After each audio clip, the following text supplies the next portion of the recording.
Hi, I'm Chuck Dorsett for Weaver Leather Supply, and this is the Leather Element. If you've got a good question for us or a good idea for a Leather Element, drop it in the comment box below.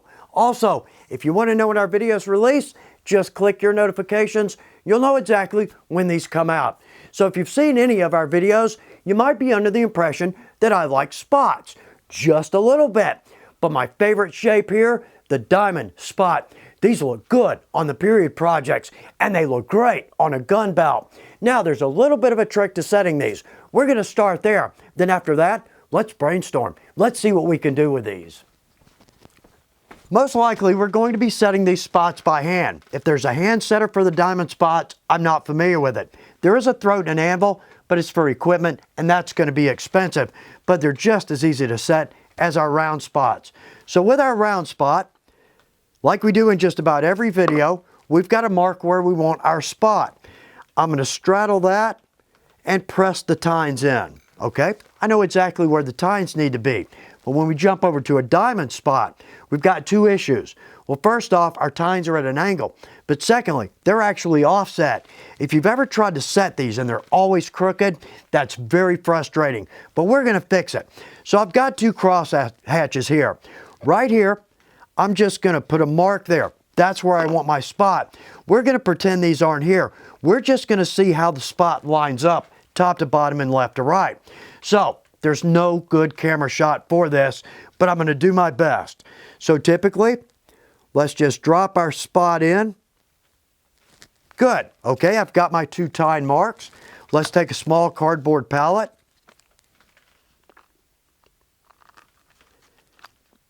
And I'm going to run my knife through exactly on those marks. Let's see if this is straight. Actually, incredibly crooked. That one's going to make me crazy, okay? So over on this one, again, I'm going to pretend our marks aren't here. We're just going to use those to line this up. But now let's try this. I'm going to put my spot right where I want it, square it up, and let's press. Okay, I've got my two tine marks. Now let's do this. Let's actually hold the spot right there. So now I can see the angle of my tine, but I can also see exactly where that tine needs to be. Now let's flip it around, do the same thing on the other side.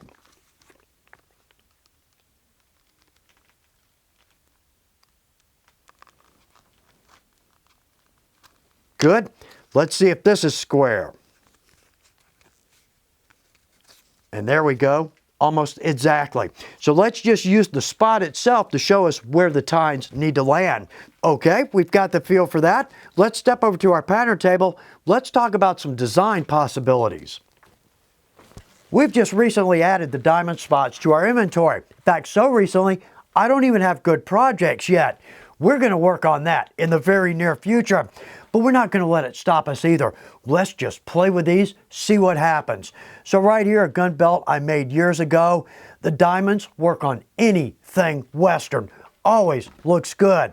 As a border, we can simply stack them along our edge, end to end, side to side, or back and forth. In fact, any one of those would look great down the middle of a belt or strap.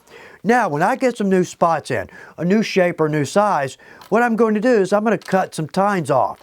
That way I can lay it on a project and I'm going to see exactly what it's going to look like. So how about we make a diamond pattern with the diamonds?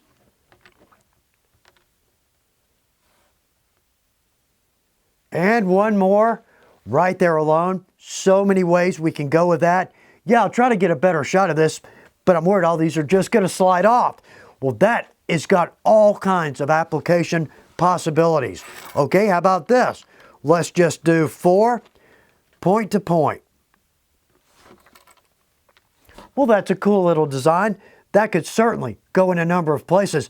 Be a nice design on the corner, on say something like a pouch. Okay, let's spread these out.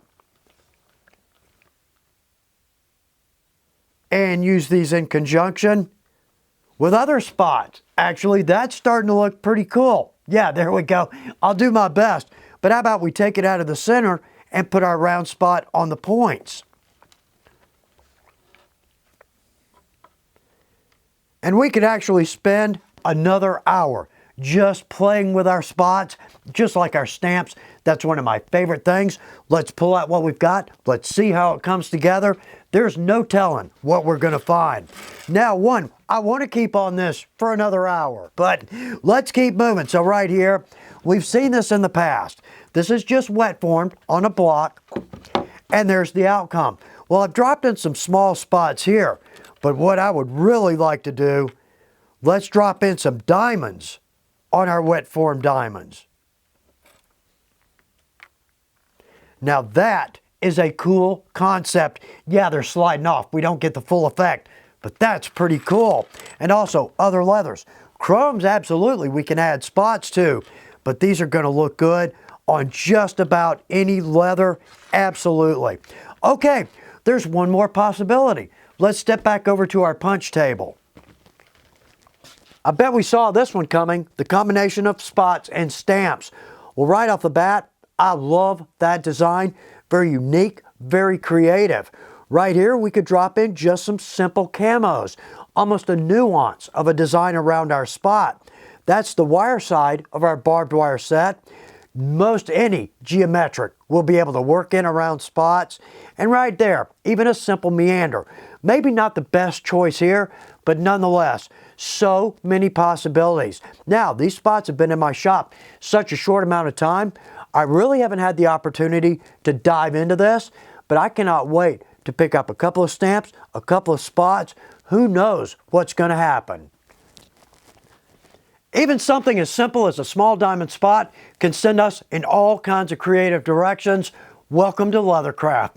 I hope you find just the right spot design for just the right project. Thanks for taking time to watch The Leather Element. Good luck with your projects.